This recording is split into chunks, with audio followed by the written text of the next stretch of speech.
திருவள்ளூர் மாவட்டம் திருத்தணியில் கனமழை பெய்த நிலையில் பொது மருத்துவமனை உள்ள சாலையில் மழைநீருடன் கழிவுநீரும் கலந்து தேங்கி நின்று துர்நாற்றம் வீசுவதால் நோயாளிகள் மற்றும் பொதுமக்கள் அவதிக்குள்ளாகியுள்ளனர். வானம் மேகமூட்டத்துடன் காணப்பட்ட நிலையில் திடீரென கருமேகங்கள் சூழ்ந்து கொண்டு சுமார் அரை மணி நேரத்திற்கு மேலாக மழை கொட்டி தீர்த்தது.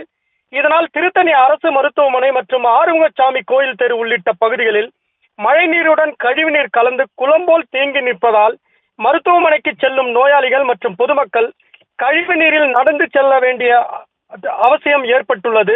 மேலும் அப்பகுதியில் துர்நாற்றம் வீசுவதால் அச்சாலையில் செல்லும் நோயாளிகள் மற்றும் பொதுமக்கள் அவதியுற்று வருகின்றனர். இத்துடன் இந்த நிலை தொடர்ந்தால் அங்கு தொற்று நோய் ஏற்படும் அபாயம் ஏற்படும். எனவே பொதுமக்கள் உடனடியாக அரசு நிர்வாகம் தலையிட்டு அந்த கழிவு நீருடன் மழைநீர் கலந்திருப்பு தேங்கி நிற்பதை அகற்ற வேண்டும் எனவும் பொதுமக்கள் கோரிக்கை வைத்துள்ளனர்.